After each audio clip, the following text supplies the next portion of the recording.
నేటి ఆధునిక జీవన శైలిలో వాకింగ్ కేవలం వ్యాయామం మాత్రమే కాదు, ఆరోగ్యకరమైన జీవన విధానంలో ఒక ముఖ్యమైన భాగం కూడా. అయితే చాలా మంది ఉదయం పూట వాకింగ్ చేయడానికి ఇష్టపడుతుంటారు. ఉదయం పూట వాకింగ్ కి వెళ్లడం వలన అనేక బెనిఫిట్స్ ఉంటాయని నిపుణులు చెప్తున్నారు. నడక వల్ల గుండె ఊపిరితిత్తుల ఆరోగ్యం మెరుగుపడుతుంది. అలాగే వాకింగ్ రక్త ప్రవాహాన్ని పెంచి కండరాలను బలోపేతం చేస్తుంది. ఈ నేపథ్యంలో వణికించే చలిలో మార్నింగ్ వాక్ కు వెళ్లాలా వద్దా అని చాలా మంది ఆలోచిస్తూ ఉంటారు. అలాంటి వాళ్ళకి నిపుణులు ఇచ్చే సూచనలు ఏంటో ఇప్పుడు తెలుసుకుందాం. మార్నింగ్ వాక్ మంచిదేనా? మార్నింగ్ వాక్ ఆరోగ్యానికి మంచిదే, అయినప్పటికీ కొన్ని జాగ్రత్తలు పాటించడం తప్పనిసరి అని నిపుణులు చెప్తున్నారు. చల్లటి వాతావరణంలో నడవటం వల్ల రక్త ప్రసరణ పెరుగుతుంది, జీర్ణక్రియ వేగవంతం అవుతుంది.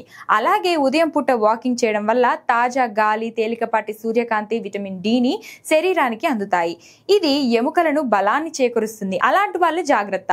ఉబ్బసం, రక్తపోటు సమస్యలు ఉన్నవారు నడకను వేగంగా కాకుండా నెమ్మదిగా ప్రారంభించాలి, తర్వాత వేగాన్ని పెంచుకోవాలి. మంచులో చల్లని గాలి నేరుగా గొంతు, ఊపిరితిత్తులో వెళ్లకుండా ఉండటానికి అవసరమైతే మాస్క్ ధరించడం ఎంతైనా అవసరం. వాకింగ్ ప్రారంభించడానికి ముందు డీహైడ్రేషన్ జరగకుండా ఉండటానికి వాకింగ్ కి ముందు, తరువాత తగిన నీరు తాగాలి.